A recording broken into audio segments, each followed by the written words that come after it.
In other words, hindi natustusan ng PhilHealth ang tunay na pangangailangan. And yet, naglipat sila ng pera.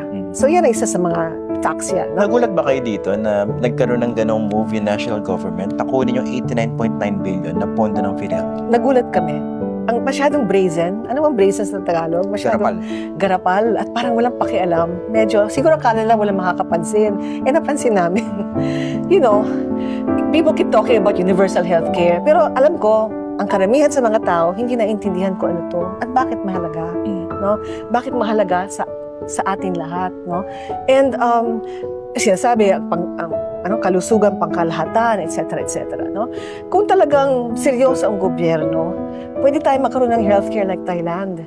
Which is the most important, ang pinakamahalaga sa universal healthcare ay hindi yung gagastusin sa ospital. Although tutustusin din yon.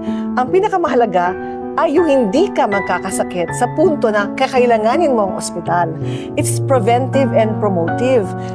You will prevent it from happening. Kaya, ang hindi natutustusan ng PhilHealth, itong bahagi na to. Alam mo ba, meron tayong konsulta package. Pero ang karamihan sa mga Pilipino, hindi alam na may konsulta package tayo. Ibig sabihin, kunyari ikaw, mag-enroll ka sa konsulta center. Pwedeng health center, pwedeng ospital malapit sa'yo, na gusto mo, na malapit sa inyo. Pwedeng RHU, Rural Health Unit, no? Ibig sabihin, magpapalista, rehistro. At kung magpapalista, may binabayad yung PhilHealth sa LGU. Doon sa consulta center, may capitation. Magkano? Ngayon, tinaas na nila sa 1,700 Per person? Per person, per year. Gamitin mo man o hindi. Okay? Now, sa mga nakikinig, no, tingnan nyo yung website, Consulta Centers. Registered Consulta Centers 2024. Tingnan nyo kung meron doon malapit sa inyo at magpa-rehistro kayo. Meron tayong benepisyo. Based on that, meron libreng check-up. At least once a year, libreng check-up. May sakit man kayo o wala. So walang dahilan na hindi ka makakita ng doktor sa buong buhay mo? Yes. Which was a problem before? Yes, that's why itong UHC mahalaga ito. So, kahit wala kang sakit, gusto mo magpa-check-up, alam mo, ang dami. CBC, diabetes, x-ray, dinagdagan pa nga yung ultrasound at mammogram. Ang daming kasama dito. Plus, medicines na libre.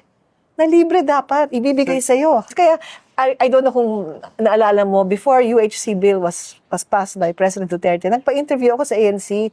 Ako isa sa mga spokesperson. Sabi ko, ang PhilHealth magagamit ninyo kahit hindi kayo ma-ospital. Hindi kayo kailangan ma-ospital para gamitin. Ito yun. And this was because of the UHC? Yes. Okay. This is ang pinakapakay ng UHC talaga ay ma-prevent ang lumala ang sakit. Paano yun? Magpapacheck up sa inyo. Ngayon, kahit yung mga doktor, nag-survey ako kanina halos 100% hindi nila alam na so may this ganon. Is across the board, lahat meron ganitong benefit? Lahat PhilHealth member. And since lahat tayo ay dapat PhilHealth member, lahat tayo ay dapat mag-register sa consulta center. Now, ang dami-dami ng consulta center. Pero bakit hindi pa natin alam? Bakit nga ba? Kulang sa information? I think kulang sa information drive. Kasi nakikita nyo ba sa TV, siguro sa radyo paminsan-minsan, pero I think yung mga LGU mismo, kailangan mas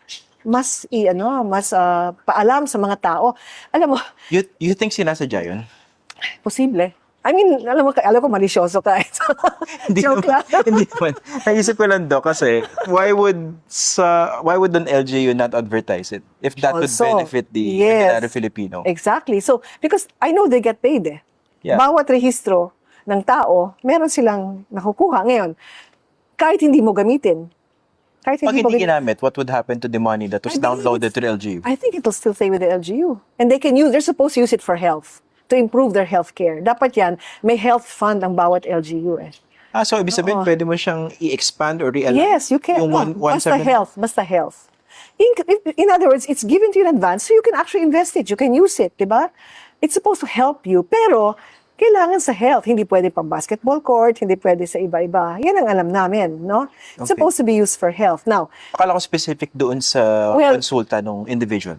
Supposed to be, but maybe you can ask somebody from PhilHealth what to do about it, no? Ang alam ko, meron ngayon silang ginagawa mga sandbox. Alam mo yung sandbox?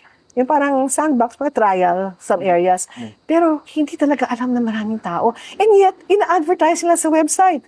Pati sa website ng DOH, andun, magparehistro sa consulta center. Kaya sabihin natin sa mga kababayan natin, please magparehistro kayo sa consulta center.